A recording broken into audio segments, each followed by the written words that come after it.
So we will treat this form as one entity, and whatever items that you are seeing here in the forms are the adjectives or the attributes of the entity cancellation form. Okay?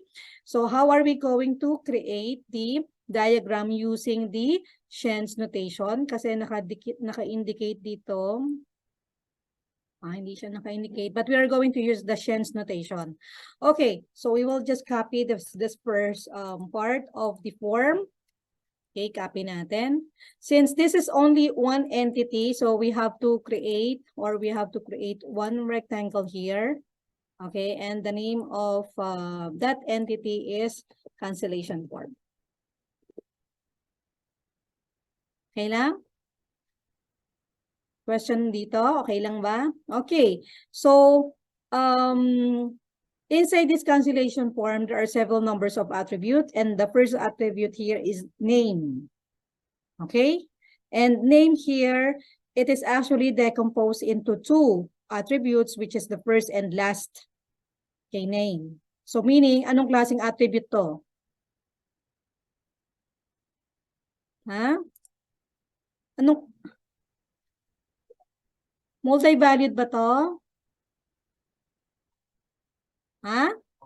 Okay, this is a composite.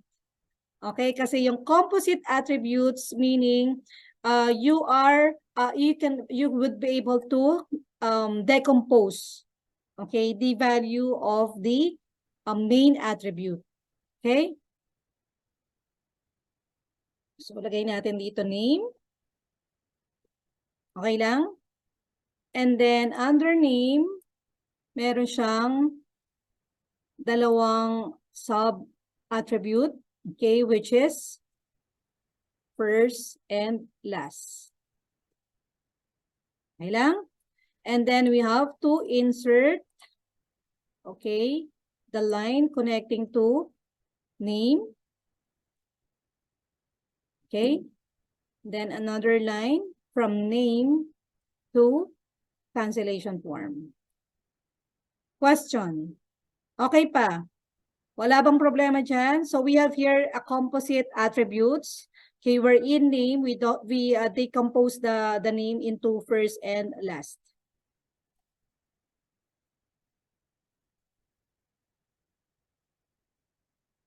Okay, next we have another attribute which is address. Okay? So balik tayo dito sa main form natin. Kunin natin tong second. Okay, ayun. Okay? Under address, okay, the address is actually decomposed into several numbers of attributes. You have the street address, the address line 2, you have the city, you have the state, province, or regions, you have the zip codes or the postal code, and you have the country. So anong klaseng attribute to? Oh, anong klaseng attribute to? If you are given this attribute, which is decomposed into several numbers of attributes. Multi ba siya? Oh, ito para hindi kayo malito between multi-valued and composite attribute ha. Okay, kapag composite, yung buong answer or yung buong data, pwede mo pa siyang hati-hatiin. Yung attribute na yon, yung value nun, pwede mo siyang hati-hatiin. At pag kinumbine mo siya, similar dun sa main attribute. Kunyari, kunyari name. Diba? Hinati natin yung name sa first and last. But when we combine that one, it is exactly similar doon sa primary or doon sa main attribute which is name. Okay? So yun yung composite. Once na yung attribute is pwede mong hatiin pa, once you can decompose those the attributes into several numbers of attributes, yun yung composite. Pag sinabi multi-valued, yung mga meaning that attributes may contain several numbers of values na not necessarily mean na once you combine all of the values, that is the exact value for that primary attribute. Okay? So, pag sinabing multi-valued, maraming mga value or maraming option for that particular attribute. Okay? Si composite naman, isa lang yung value niya, pero pwede mo siyang hatiin. Okay? So, in this example, for address, okay, ang prime na attribute dito is address. But in this form, hinati-hati siya into several attributes. So meaning, this is a composite attribute. Kasi hinati natin siya eh. Okay? So, we will create here another oval. Ito na lang. Okay. Saan yung ating colors dito? Okay, so this is address.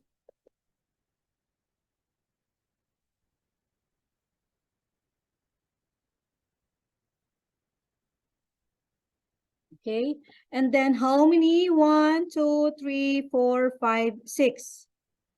Okay, so we have here 6. Okay, attributes.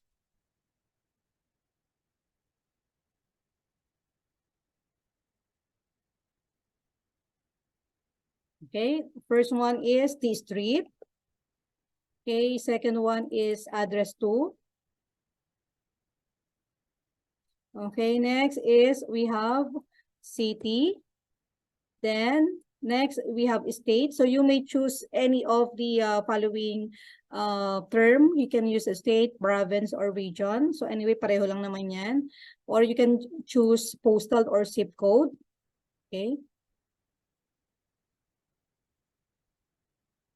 Okay. Question po dito. But next we have another one which is country. Anong ibig sabihin kaya nitong drop down na to? Anong ibig sabihin kapag may drop down ka? Ha? Okay, so meaning kapag may drop down ka, meaning maraming mga values dito. Okay? So here, okay, gagawa tayo ng double oval. Double lines here. Okay? And then we will call this one country. Okay? Kaya lang hindi na natin malalagay yung mga countries dito kasi hindi naman naka-view eh. Okay? But if let's say you insisting na kailangan ko ilagay yung mga country, ilagay nyo mga 100 plus yan. So gawa kayo ng 100 plus na mga oval. Okay? But without even giving the values of the country, but by using the double of the double oval, it means this country is having a multiple values. So you may choose. Can you choose more than one country here? Oh, hindi. Isa lang ang pwede mong i-choose for the country. Okay? So, lagyan natin ng line. Okay? So, wag nyo itong gagayahin. Ang gamitin nyo yung draw.io.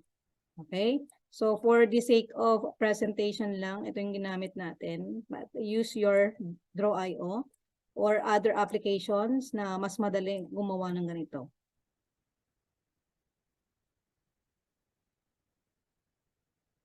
Okay?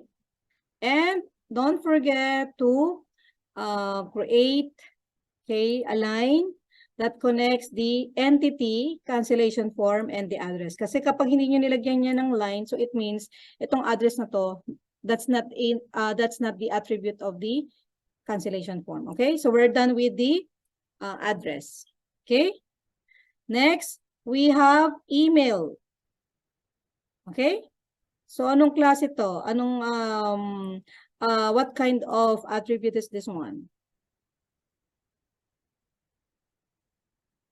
Okay, so this is a normal attribute or strong attribute or strong attribute. So, we have here email. Okay, so may connections here, then email. Ma'am, pwede po bang multi-valued ang email? Pwede rin. Okay, so if in the form, if the form is asking you to write your several numbers of email, pwede siyang multi-valued. But in this case, dun sa form naman, isa lang yung text box. So it means isa lang yung ibibigay mo. Okay, kaya hindi siya multiple values. Okay, next is a phone number. Okay, Dito sa phone number, ano kaya to? Again? Bakit hindi pwedeng maging multiple attribute ng email?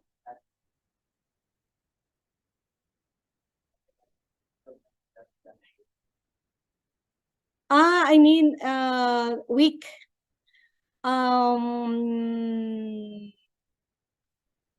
Actually, dito kasi,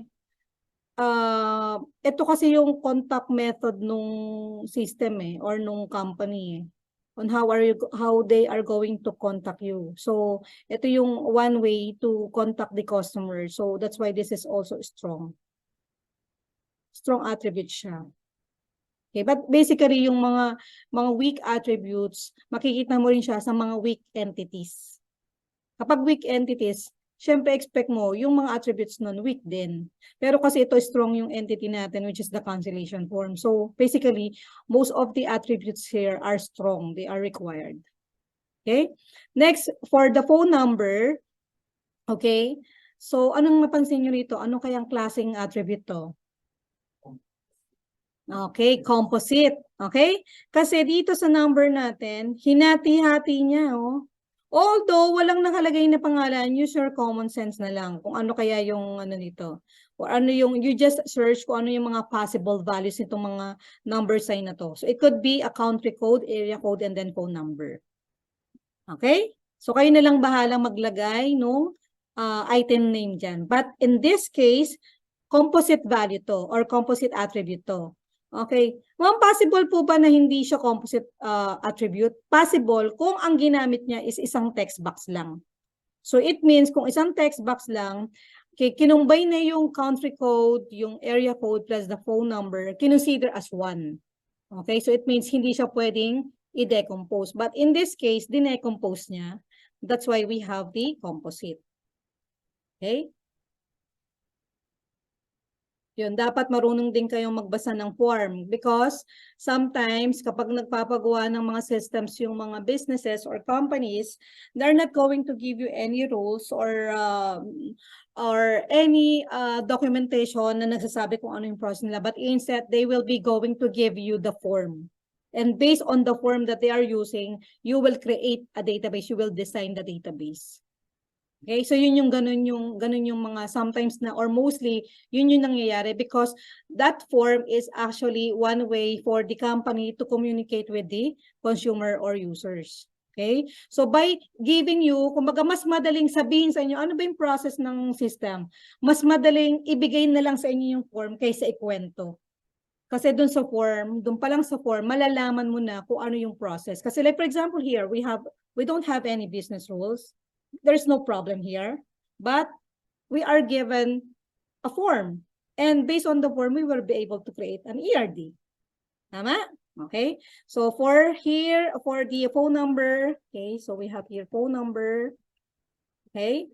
And since this is a composite, okay, so we have 1, 2, and then 3.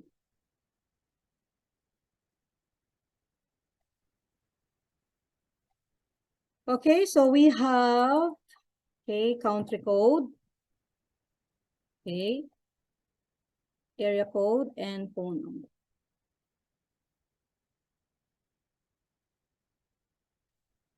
Okay lang?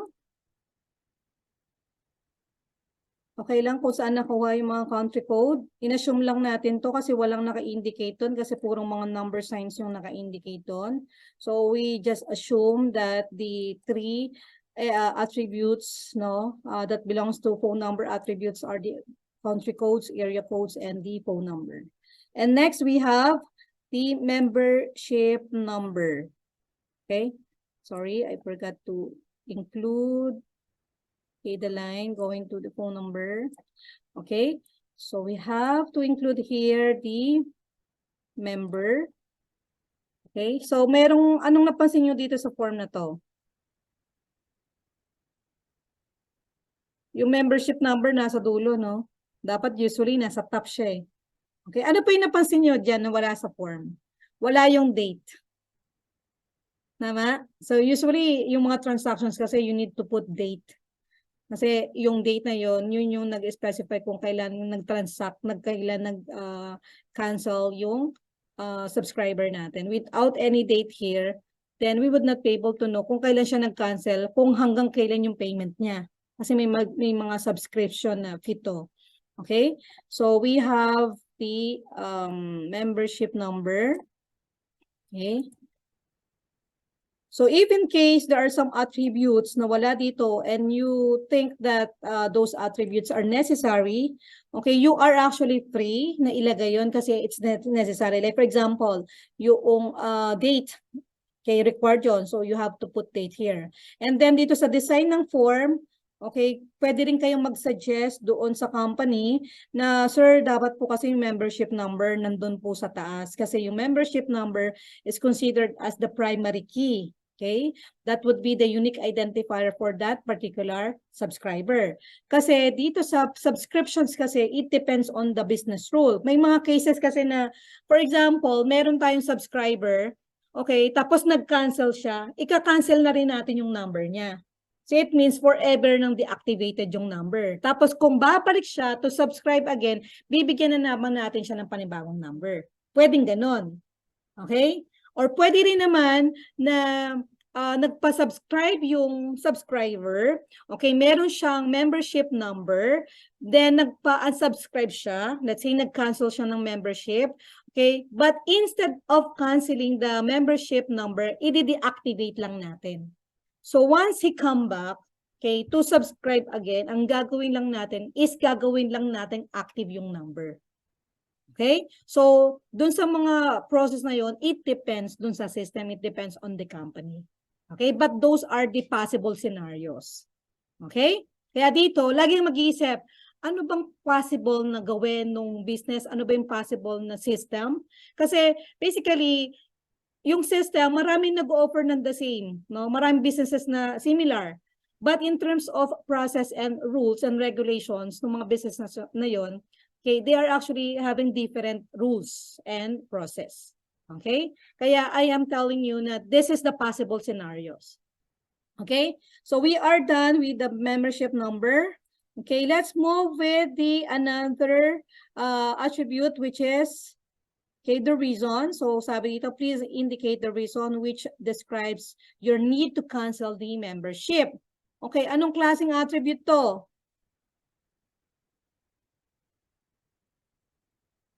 Dito natin yan. O, anong klaseng attribute kaya to? Okay, this time you have a multi-valued. Kasi for the reason, okay, yung bawat reason na to, that is a separate attribute. And these are the possible values for that reason. Tama? Okay, so gagawa tayo ngayon ng reason. Iusog natin siya. Okay.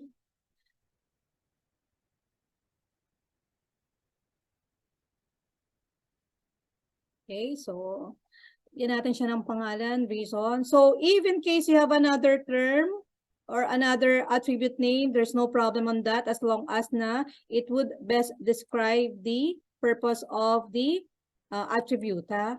Kasi baka may gumamit kayo ng mga attributes na X and Y, hindi naman siya nag-explain or hindi naman siya, it would not best describe the purpose or the intentions of that particular attribute. So huwag kayong gagamit ng ganun. So 1, 2, 3, 4, 5. Okay. So we have reason, then tawagin natin siyang financial. Okay, tawagin natin siyang health. Okay, not using club. Okay, tawagin na lang natin siyang no time. Kasi we don't have time to use the club. And then we have here issue with the staff and issues with the facility. Okay. So we will connect. Okay, yes.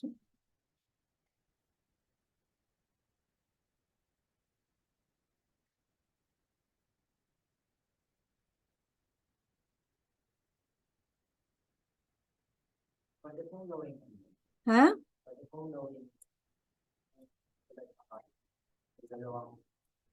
Dalawang? Ito nga, gagawin natin siyang gagawin natin siyang 2 kasi multi-valued to eh.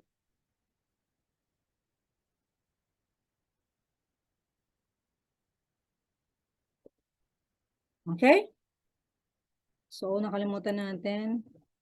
O wag ganito kapangit yung gagawin yung mga forms or mga ERD Gumamit kayo ng na matinong application.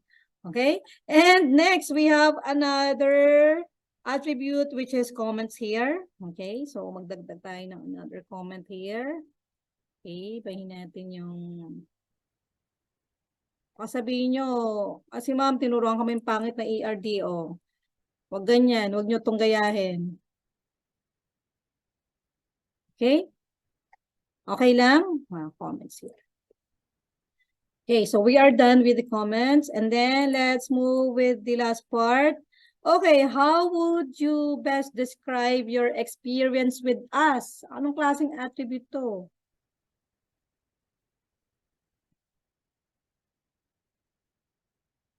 Anong klaseng attribute yan? Huh?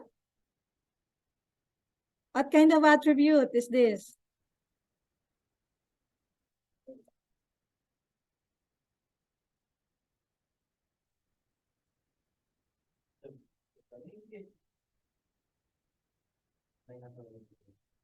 Ay. Ano kayang klaseng attribute to? Yung mga nasa virtual friends natin dyan, mga nasa virtual world.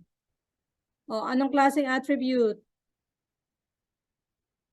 How would you best describe your experience with us? Excellent, very good, good, fair, and then poor.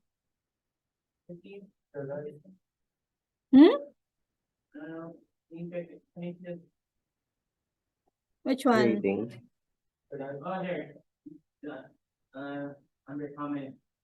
Under comments? No, because comments is another attribute. Ayun no, separate siya. That's why we have one only. Okay, text to eh. But this one is different. Oh, anong klaseng attribute yan? Rating. O nakakita lang kayo ng ibang controls eh. Hindi nyo na naintindihan yung sinabi ko? Ha? Ano? Okay, this is multi-valued. Okay, ang difference lang niya, dito kasi, dito sa reasons, okay, the user may choose more than one option. Tama? Kasi dito, checkbox siya.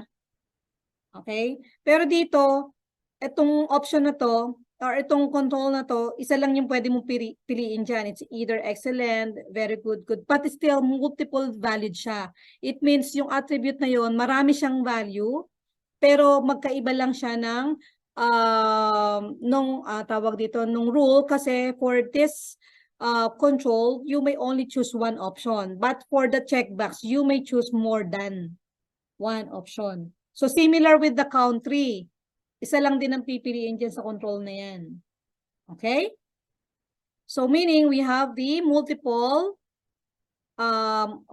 values here. So lagay natin, saan ba natin to isisingit? Okay, magsingit na lang tayo dito. Dapat kasi hindi siya nag-overlap. Okay, singit na lang natin. Ito si membership, ito na lang natin siya ilagay.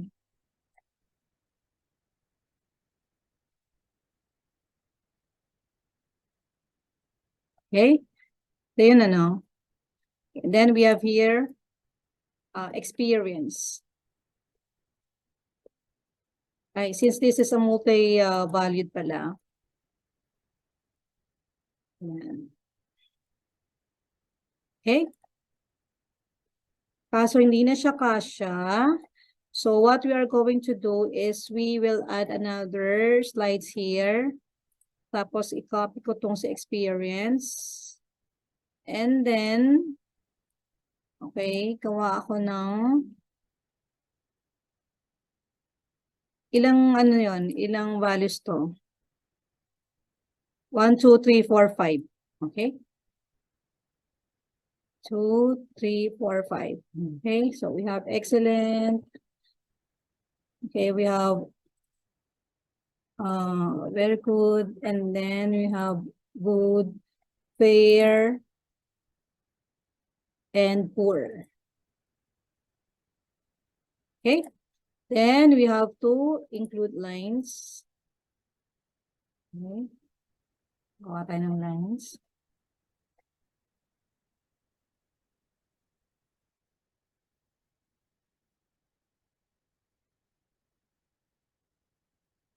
Okay? Then we are now done with the form. Any question? Okay lang? Kaya? May question? Yung key attribute natin, ito. Dapat kasi ang key attribute natin is itong membership number. So, underline lang siya. Usually, ito yung unique identifier nitong ano. Hindi natin pwedeng gamitin yung name. Kasi nga, di ba, as I said a while ago, it depends on the rule pagdating dun sa subscription. Pwede kasing nag-subscribe ka, nagbigay tayo ng membership number sa kanya, okay? Tapos, ang process ng company is forever na niyang i-cancel yung number. That is the first scenario. Okay, yung second scenario naman is i-deactivate lang niya. So, ilalagay lang niya not active doon sa status ng membership number na yun. And then, once he come back, gagawin natin siyang active. Okay? So, for the given attributes, ito lang yung nakikita ko na best primary key. Okay? Kasi we cannot use name. Kasi nga, if the subscriber may cancel and come back again. Okay? So, kung ang scenario, kung ang gagamitin nating process is i-activate natin at saka di-deactivate natin yung membership niya, still we will not be able to use the name. Why? Kasi may possibility na there are some subscriber na similar ang name. Okay? So, meaning, dito sa given attributes na to, yung membership number lang talaga yung considered as a primary key.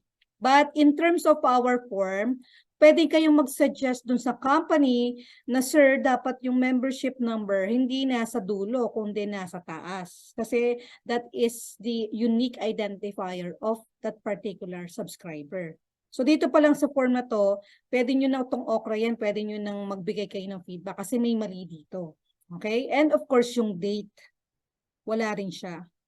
Okay? Or pwede rin naman, kukuhanin nyo yung subscription form, tapos dun sa subscription form, dapat i-pull out nyo yung sa record, dapat i-cancel siya.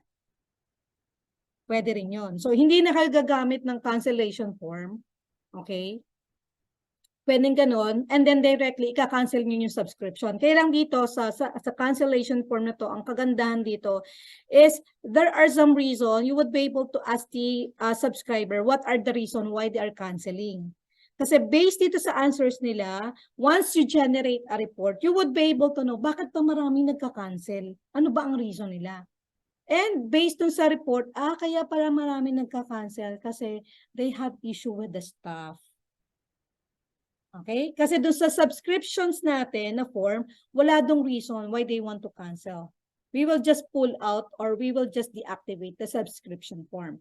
But this form will tells the company, will tells the administrations why people is canceling their subscription to our business. Okay? And of course here, may mga ratings tayo. Okay? Question dito. Ayun. Ayun, Santi. Okay na? Naka-multi-value na tayo? Okay. So, we're done with the form. Any question on this? Okay na? Okay. So, let's move with another. Okay, malilito dyan. Nakalagay cross. So, it means, yung ano natin, yung model natin, ang gagamitin niya is the cross notation. No? So, hindi yung one, hindi yung many. Okay? Hindi yung numbers na 1, hindi yung M. Okay? And one more thing. Tingnan nyo rito. Identify the primary key. Okay? Or key attributes in the entity. O kapag may primary key na, tsaka foreign key, anong klaseng model yon? O diba tatlong model yung pinag-usapan natin yesterday? We have the conceptual, we have logical, and we have physical. Oh, pero paano kapag ganito yung given? Oh, wala naman naka-indicate na ano, kung anong klaseng model siya. It says only that you have to use the cross notations and you have to identify the primary key or the key attributes, ha? Okay, logical. Kasi yung conceptual, entity and relation lang. See, logical, you need the entity, relation, and the primary keys. And for the physical, you don't need to identify the entities kasi ang gagamitin na is table. Yung entity is equivalent to table. Kaya wag kayong malilito pagdating sa logical kasi hindi na natin pag-uusapan yung word na entity. But instead, tatawagin na natin yung entity as tables. Okay? So let us start working with this. Okay, so copy natin to. Okay, gawa muna tayo ng new slides. Okay, and we will copy. Okay, etong mga to.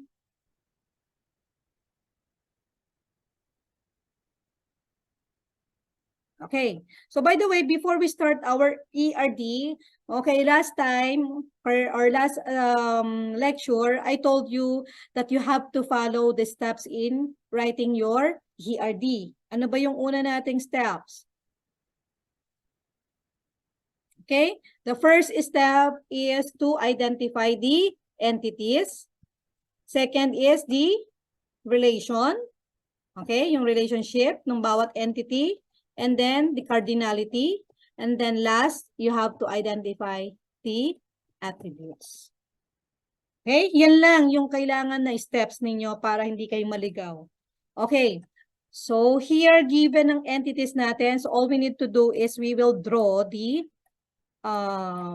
entities using the cross notation. Okay, so insert tayo ng rounded square and we will put lines dito. Okay. And then we have name of the entity, customer. Okay lang? Tama? Okay. So wala pa tayong attributes dyan. Okay. Next. Ano pa kailangan natin? We need key product. Okay lang? Okay. Then we need the product category. Okay lang? Then we have shopping cart. Okay pa? Okay. Okay. Dali pa, no? Then we have order. And we have discount code. And we have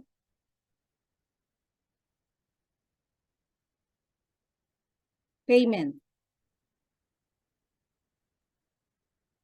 Okay, so we are done with the first step, entities. Okay, question? Okay, no problem? Okay, so mamaya na natin ilalagay itong mga attributes natin kasi later on, we would like to add more attributes. Okay, so that's why laging nasa last part siya. Okay? Kasi not necessarily mean nagbigay na siya ng attributes dito, this would be the final attributes. Kasi later on, once you analyze the system, okay, you will find out na there are some attributes na necessarily but not given in the problem.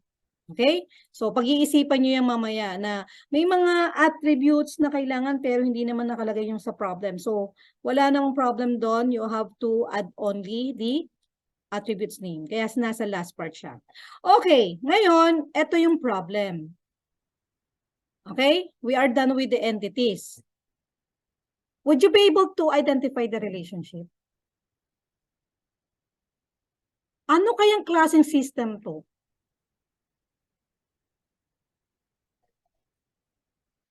O given pinapa-analyze ko sa inyo, given the entities, walang problem eh.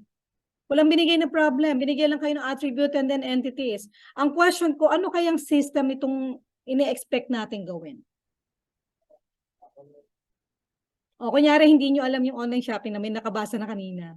Pero would you be able to know what kind of system is this? Okay? Dapat alam nyo.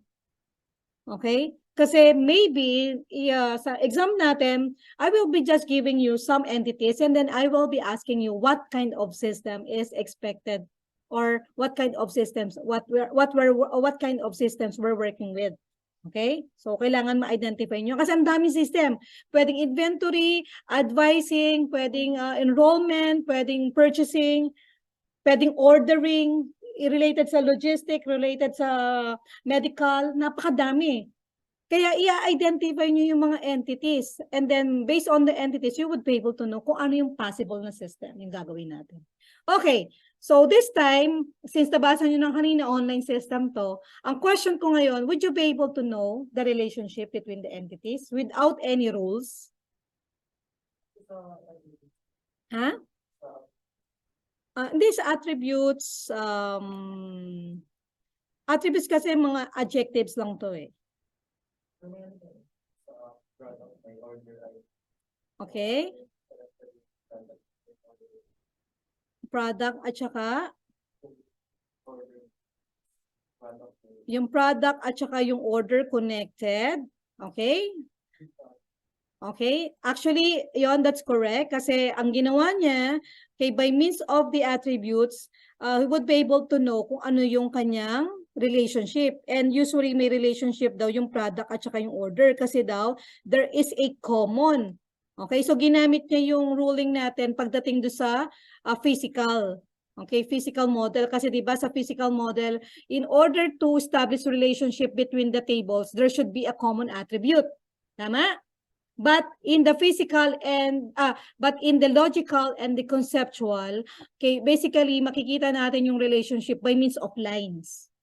Okay? But this is actually a good observation na nakita niya rito na there is a relationship between product and order kasi meron silang common, ayun no, order ID. But how about the other? Wala nang common. Dito lang nagkaroon ng common. Di ba? Ngayon, yun ngayon ang iisipin nyo. Use your common sense now. Analyze nyo na ngayon yan. And then, itatanong niyo ngayon based no sa mga basic na business process, no, yung mga ideal na process, sino-sino kaya ang may mga relationship. Okay? So given na yung product at saka order kasi tama naman si Manuel kasi there is a common attribute. So sino-sino pa kaya mga entities dito? Yes, Francis.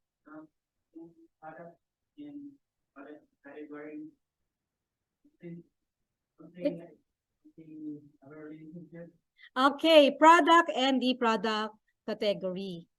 Okay, example nito, kunyari shampoo. Okay, so sa product natin, yung shampoo, iba't ibang klaseng shampoo yan. Pwedeng Dove, Palmolive, okay? And then depende pa dun sa scents, okay? Or yung flavors niya, o kaya mga sizes, kung nasa sachet, kung ilang millimeters, and etc. And even though we have different kinds of product according to size or scents, okay, you are actually giving a category for that product. Okay? Tama ba? Okay ba? Okay ba dun sa part na yun? So it means yung product at saka yung product category may relationship. Aside from that, sino pa yung may mga relationship dyan? Okay, discount code and payment. Okay. So yon, mahirap yon i-defend. Because there's no rule here. Walang business rule. So we are just actually assuming that there is a discount for every payment. Kasi in terms of discount is not actually mandatory. Diba? You can purchase any product but it doesn't mean that you can avail a discount. Okay? And then yung discount not necessarily mean once you pay, you will get a discount. Pero kapag sa real thing, kunya nagbabayad ka sa mga tindahan, or kaya nagpunta ka sa Divisoria, at nagbayad ka let's say ng 1,000, kay medyo may mabait yung tendera, o sige ma'am, bigyan na lang kita ng discount na 10 pesos. So ibibigay niyo yung 10 pesos mabalik sa inyo after you gave 1,000 pesos. But in online system, we don't have like that, but we have cashbacks. Yung cash box naman, let's say you purchase something and then you pay 1,000 pesos. So magbibigay sila ng cash back. Okay, once you purchase next time, meron kayong 10 pesos na discount dun sa next. But that is not discount, that is cash back. So mahirap i-defend for now na there is a relationship between the discount code and the payment. Kasi there is no rule. Okay? Aside from that, sino pa yung may relation? Customer and? Okay, the customer in the shopping cart. Diba, once you create an account, okay, in Shopee or in Lazada, okay, automatically it will assign a shopping cart to your account. Okay, but there is no guarantee that the particular person who created an account will immediately purchase something. Kahit na walang naman yung shopping cart, once na nag-create ka ng account, automatic yon na meron ding created na shopping cart to your account. Okay? I have one student before na he was asking me, "Ma'am, bakit isang shopping cart lang? Bakit kapag nagmo-mall kami, pwedeng 5 shopping cart ang dalhin?" O pwede yon. Okay, you can get all of the shopping carts available in the grocery store or in the mall. But here in the system, only one shopping cart is allotted to one customer. Okay, and not necessarily mean that once you have a shopping cart, you have to fill it with products. Okay, and it doesn't mean you have an account, you are required to purchase. Okay, the good thing there is you have an account. Okay na? Okay, aside from that, sino pang merong relationship? Yes, Francis.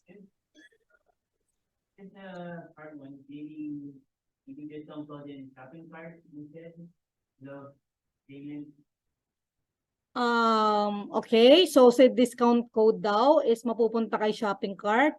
Usually, yung mga discount kasi makikita mo lang siya dun sa shopping cart, but the application of the discount is not actually applicable kapag yung product ay nasa shopping cart pa. Huh? Okay, so meaning the discount should be placed in the order. Okay? Question po? Okay? And of course, for the payment, sino ang may relationship dito sa payment na to? Si shopping cart magbabayad? Okay, si customer na magbabayad. So, si customers and si payment. O see, you would be able to know the business rules and you would be able to know the relationship even there's no rule because you are using your common sense. And of course, you are familiar with the system. Di ba?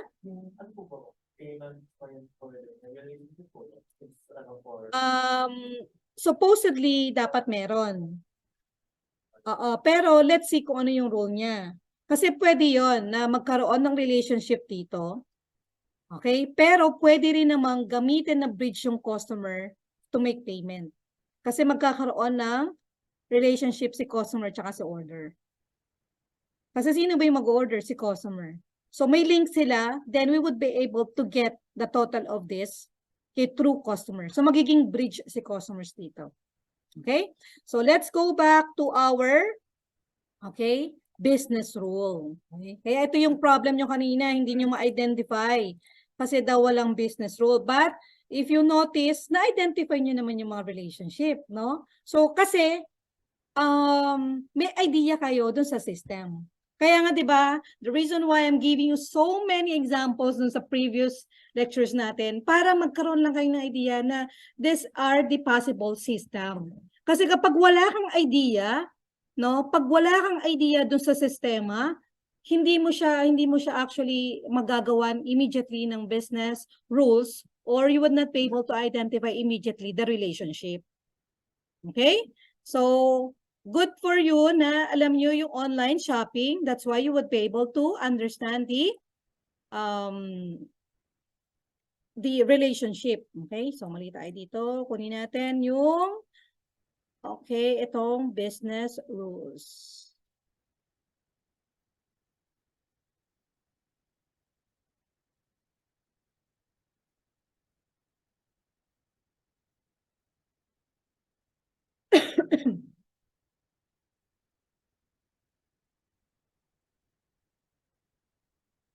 Okay, the first rule, sabi dito, the customers adds product to the shopping cart. Okay, so we are correct, okay, that there is, that there is a relation between the customer and the shopping cart. Tama tayo, di ba? O, wala kanina yung business rules, but we would be able to identify that there is a relationship between customers and the shopping cart. Okay, we are done with the relation. Next is the cardinality. Ano yung cardinality natin dito? Okay. So sabi dito, the customers adds products to the shopping cart. The customers can add one and only product to the cart at the time, and each cart can be associated with one and only one customer. Okay, 1-to-1. Okay, so this is enough. Using cross, we don't need to write 1 and then M. Tama? But according to the rule here, sabi niya, with one and only one. So, it indicates mandatory. Okay? So, if it is mandatory, then we have to write here, okay? This is 1-to-1, and we have to add one more bar, okay? Meaning that each customers, whether he is planning to purchase or not, there should be a shopping cart assigned to him or her. So this is mandatory 1-to-1. Question. Okay pa? Okay, next. We're done with that. Okay, next. A product can be okay, wait. Okay, sabi niya dito, a customers can add one and only products to the cart at a time. So meaning, sino dyan ang may relationship? Product daw at si cart. Tama? Pero kanina hindi natin na-identify ito, na there's a relationship between product and a cart. But here, we have relationship between the product and the cart. Okay. Question. What is the cardinality?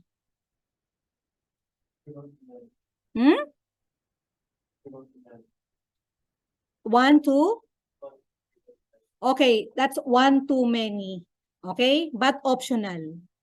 Okay? Kaya sinabi niya ni Manuel na 1-0 too many. Kasi you may add or you may not add any product to the shopping cart.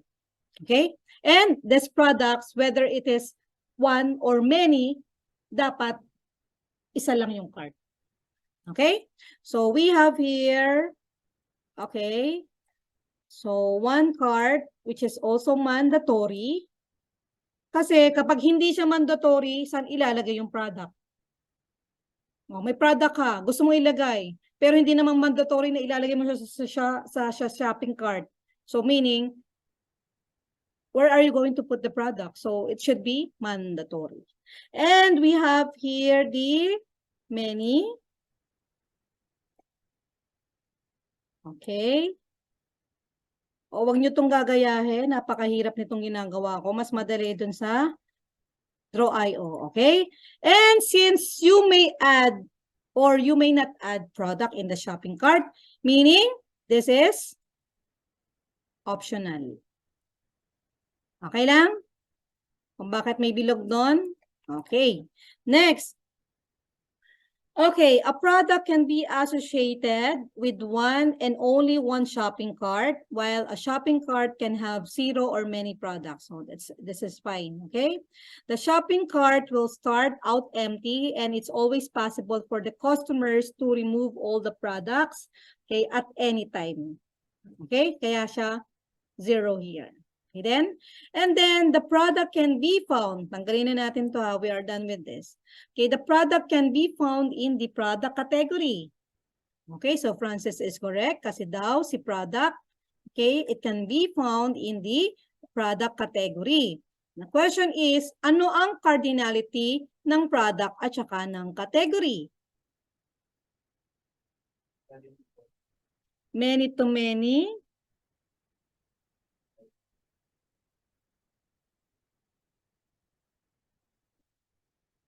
Okay, example na lang, product na shampoo. Shampoo of different sizes.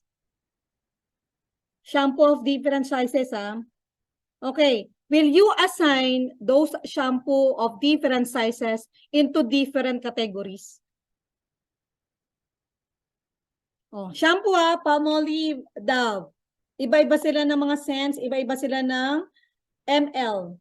May iba nasa bottle, iba nasa sachet. Pero puro shampoo sila. Mag-a-add ka ba? Or yung bawat sizes, bawat scents ba, bawat packaging type ba, tagi-isa sila ng category?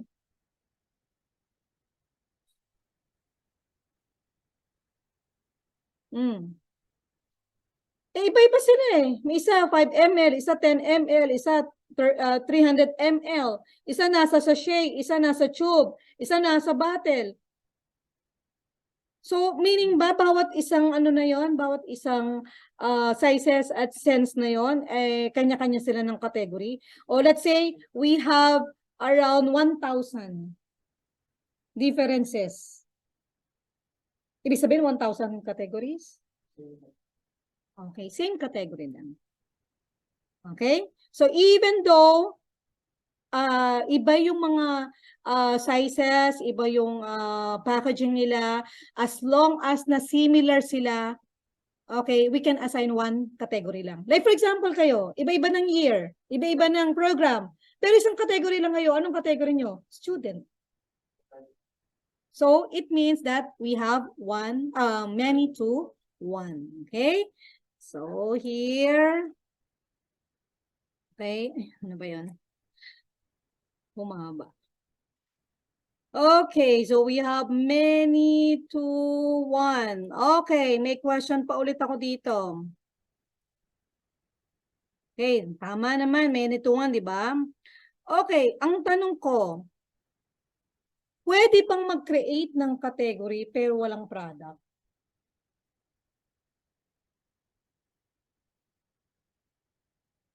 Or pwede bang magkaroon ng product pero walang category?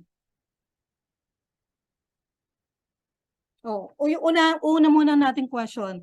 Pwede bang magkaroon ng category without the product? O let's say, dun sa shopping system natin, puro mga ano lang, mga shampoos, mga other products, electronics, and blah, blah, blah. Pero wala silang clothes and shoes.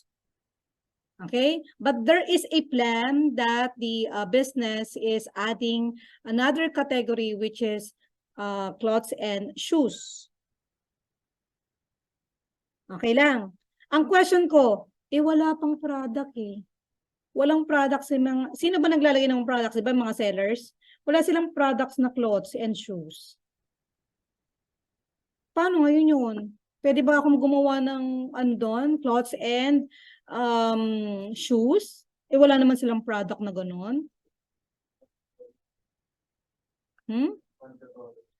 Ande, ang question ko is, pwede bang gumawa ako ng category without a product? Yes, pwede. Okay? Kasi as long as na may category na siya, meaning the seller is now open to create more products na related dun sa clothes and shoes. Okay? Ang question ko, may product si seller. Meron siyang clothes and shoes. Pero walang category. Pwede kaya yun? Wala. Hindi pwede. So meaning, sino ang ngayon ang mandatory dito? The mandatory is the product category. And ang option natin doon is yung product. Okay lang? Naintindihan sa part na yon? O yun. Okay, you need to analyze, no, yung mga ganong mga yung mga ganong process, although it's not indicated here, no, pero we analyze na hindi pala pwede na walang category, or you have a product but we don't have category. Okay? Next. Okay. Okay. Order has a direct relationship with customer. Anong meaning nito? It's a zero to many relationship from the customers to the order. as the customers might not have any active orders or could have multiple simultaneous orders. Ano kayang ibig sabihin nito? O, sino ngayon ang karelasyon dyan ni customer? Ibinabanggit siya rito eh. Sino kayang mga entities yun na may relasyon? Okay, the order and the customers. Ayan o. Okay, so mag-create tayo ngayon ng... Okay. Ang question, ano yung cardinality?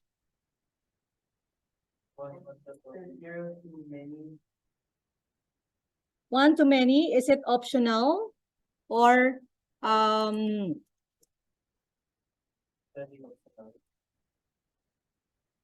okay. So, one mandatory, syempre, hindi naman pwedeng may order na nag-exist pero wala namang taong nag-order. So, this is mandatory si customer. Okay? And then, we have here, okay, copy na lang natin dito. Okay? Okay? 0 to many. So, customers may not order or may order from 1 to many. Tama, nag-gets to yung part na yun. Pwedeng isa lang yung order niya, pwede din namang marami. Or pwede namang wala. Okay? So that is the meaning of that rule. Okay, each customer is directly associated with each payment.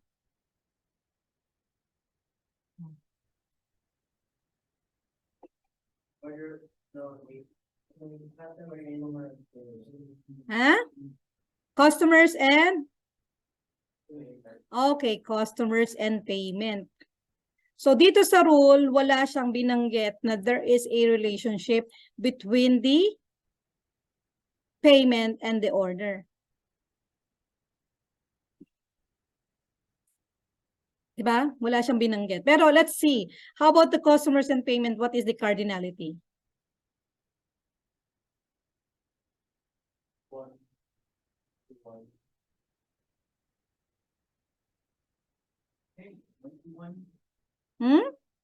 Sure, 1 to 1? Optional or ano, mandatory? Okay. Optional for payment and mandatory for the customer. Okay, so hindi pwedeng may mag-exist na payment na wala namang nagbabayad. So mandatory si customer. Pero si payment, optional siya. Okay, kasi hindi naman pwedeng mag-pay si customer nung wala naman siyang pinurchase. Okay? And then, ma'am, bakit po isa lang? Bakit hindi many? Hindi naman pwedeng magbayad si customers ng multiple times na isa lang ang order. So, it means for each order, isang payment. Okay? So, walang pwedeng, okay, sige, order ka lang ng order, mamaya babayaran ko lahat yan. Walang gano'n, di ba? So, pag nag-order, itong dalawang to, kukurutin ko kayong dalawa. Okay, so kapag may nag-order tayo, mababayad tayo. Ayan. Sige, okay, what else? How about the discount? Ha? Wala ba tayong nilagay dito? Okay, kasi ito, as I said, wala kasi ditong, hindi natin ma-depend ito kasi wala dun sa rule. Okay? But basically, we will not be able to apply the discount code doon sa payment. Kasi kung i-check natin dito, yung laman ng attribute ng payment, tingnan nyo. Payment ID, amount, and then method. So meaning, we are going to pay only the total amount. And it's not indicating the discount. Okay? At hindi rin sinabi na after you pay, I will give you discount. Which is not normal in the online system. Ang question, saan ngayon siya saan nakapasok? Saan ngayon na may relasyon? Si discount. Okay, so order. Okay? Anong klaseng discount to? Actually, kaya ako sinasabing mahirap i-defend ito kasi wala namang naka-indicate kung anong klaseng discount. Napakadami kasing discounts yan. It could be a discount coming from the system. Yung mismong company, nagbibigay sila kunyari ng discount. It could be a discount coming from the seller. Kunyari, meron akong discount na na-create dun sa shop ko na every time you purchase the food, you will get 10 pesos. Aside from that, if you follow my shop, I will give you 5 pesos. Another discount is if you reach a total cost of, let's say, 2,000 pesos, I will give you 20 pesos. So those are the possible discount which is not indicated in the rule. Okay? But discount code will apply dun sa order. Okay? Okay, question. Ano ngayon ang cardinality nito? Okay, so we have one mandatory and one optional. Okay? For now it's correct kasi we don't know the policy for the code for the discount. Okay? So we will assume na yung discount we will apply for every order. Yun yung magiging assumption natin. Hindi tayo pwede magsabi na there should be many discount in one order.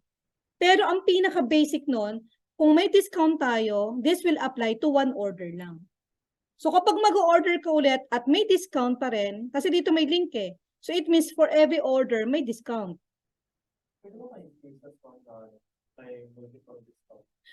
Possible yon, which is 0 to many.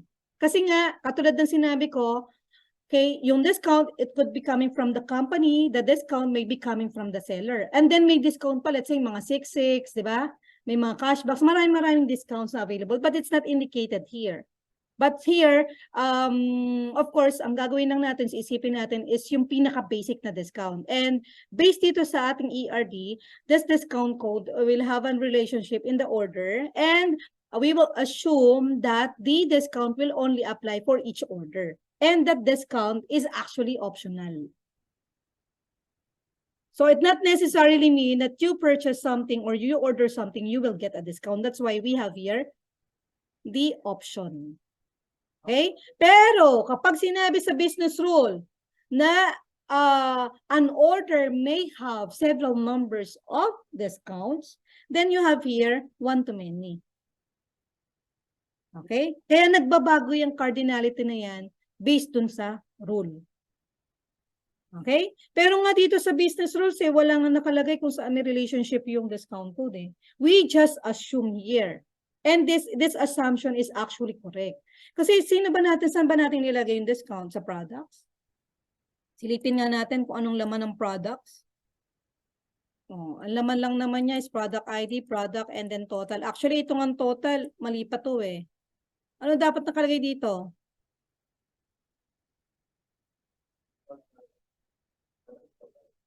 Pwedeng, okay. Possible, ang total na to, it means yung quantity ng product. Mali lang siya ng, mali lang siya dito ng, ng name. Okay? Kasi hindi tayo pwedeng mag-total. Kasi wala namang quantity. Diba? So, meaning, dapat ito quantity. Just imagine that if you write a wrong name of the attribute, then it will cause confusion, di ba?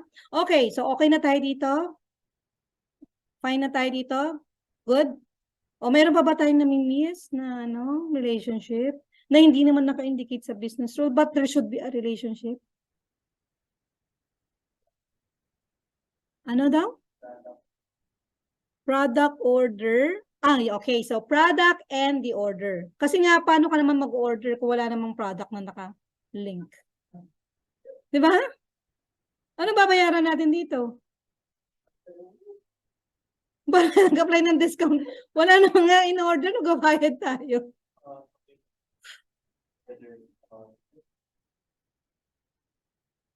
Pero walang, okay, it's possible na, pero tingnan nyo ha, sa shopping, sa Shopee or sa Lazada, it doesn't mean you will purchase something from the shopping cart.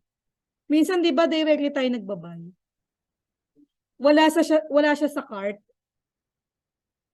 Di ba possible? So, it means, yung product, it could be coming from the shopping cart or it could be coming directly to the product. Naintindihan niyo po doon sa part. Try niyo po, na-purchase na po ba kayo na wala sa shopping cart?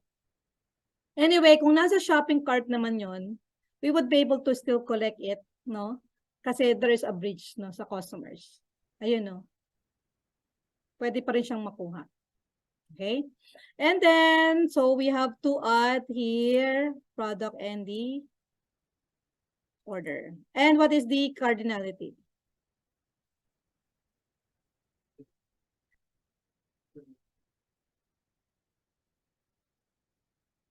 Okay, so one order lang to, ha?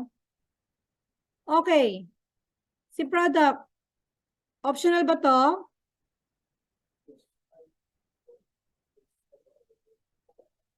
Okay, so meaning this is mandatory. Di ba? Okay? So, mali itong one na to. So, it should be multiple.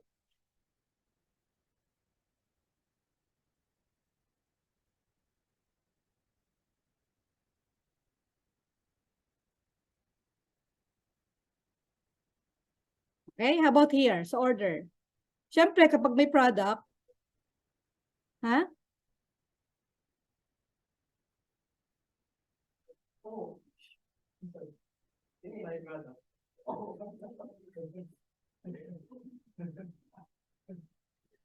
Siyempre kapag may product, siyempre may order.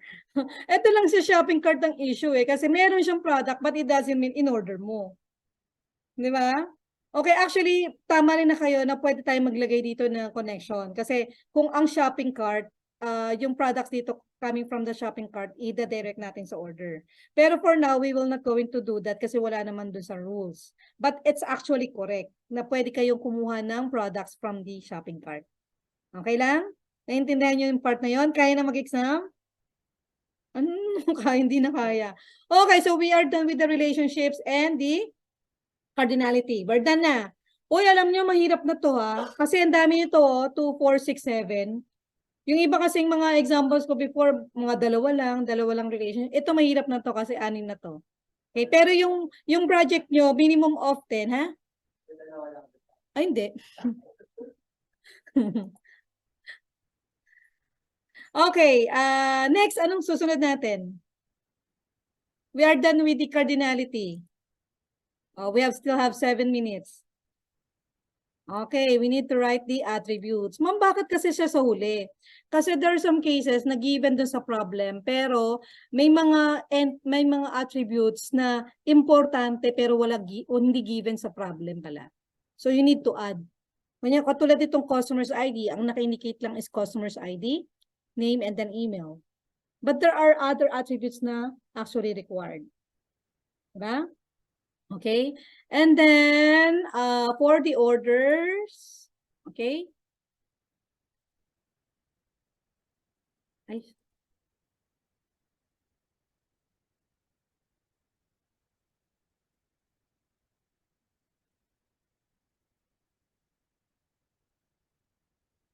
Okay, so ito we have to identify this one as our primary key.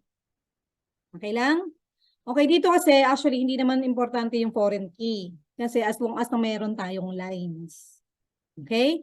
For the order, we have order ID. And we have here the product. Okay, product. Okay, and the total. Actually, dito nga may ano pa siya dito, 'di ba, kulang yung quantity. Wala siyang quantity. So, kayo na lang magdagdag ng mga other attributes na you think essential. Okay? Total. Kasi itong lang sa total na to, kulang pa to. Kasi you should have discount total. Yung total discount niya, dapat i-minus dun sa total. Ay, i-minus doon sa, o idagdag dun sa total pala.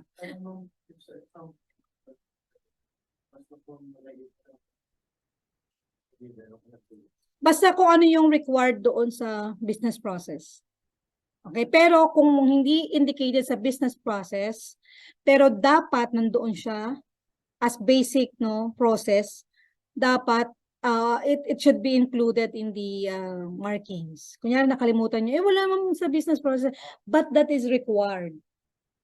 Kunyari, required siya. Ayun. Kasi may mga tricky kasi siya eh. May mga tricky problem siya na hindi siya naka-indicate. Like for example, sa discount, wala namang rules. But there is a discount code. Anong gagawin natin? Wala nang relationship kasi walang business rule.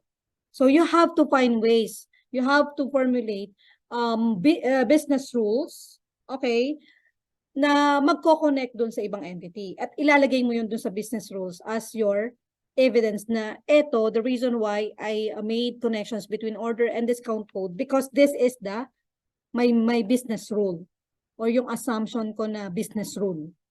Okay? So, pwede kayong mag-assume dyan. Okay, next we have, okay, for the order ID,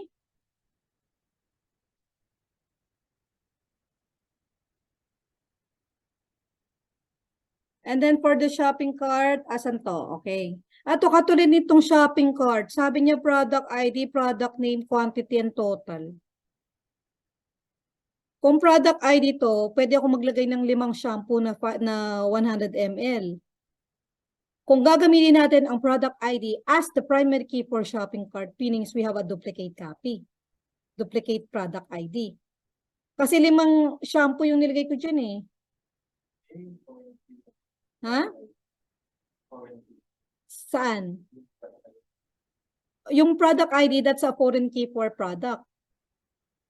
Okay? But here, in the shopping cart, okay, ito kasing given. Meron siyang product ID, product name, quantity, and total. But we cannot use product ID as the primary key for shopping cart. Kasi the shopping cart may contain several numbers of the same product, ID. So meaning, magkakaroon tayo ng several numbers of similar product ID. Eh, primary key dapat unique. O anong gagawin natin doon? Ha? Okay, gagawa kayo ng sarili nyong primary key. Okay? So, pwede nating lagay dito, cart ID. Okay? And then, kaya nga nasa huli siya kasi dito you will analyze na may mga attributes na hindi indicated sa problem but it is essential. Okay, so product ID. And then you have also product name. Okay, quantity.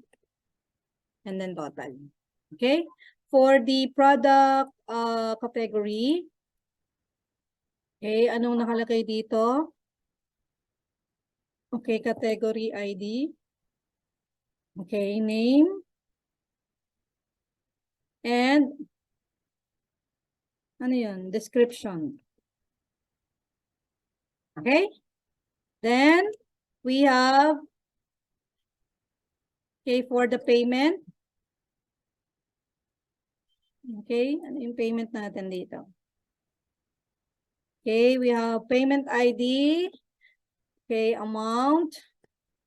And method. Okay, it could be a COD, wallet, electronic wallet, or other ways na pwede siyang bayaran. Ito, bakit nawala ito?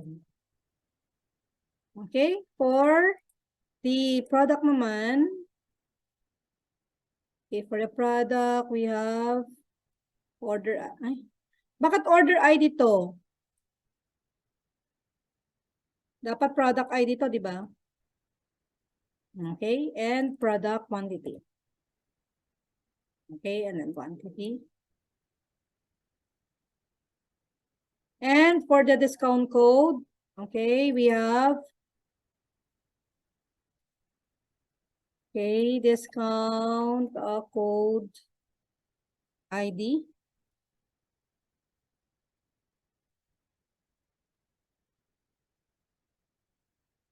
And then value. Okay? Question? Dali lang? Dali lang, no? So, ready sa next Wednesday?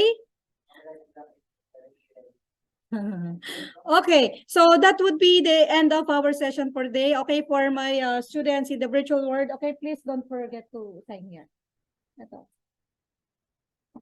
Okay, saglit lang yan sa mga virtual world. I have to screenshot the attendance. Okay, screen now dito. Apa.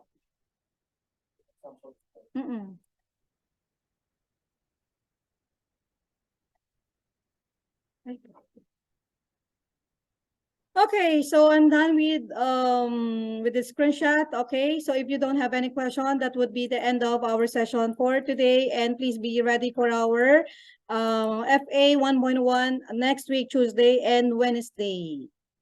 Okay? Ma'am, may question lang So po I will ako. be uploading the answers for the ERD as well as for the diagram. Okay, itong diagram na to. I-upload ko today dito sa ating ano ba tayo? BM9?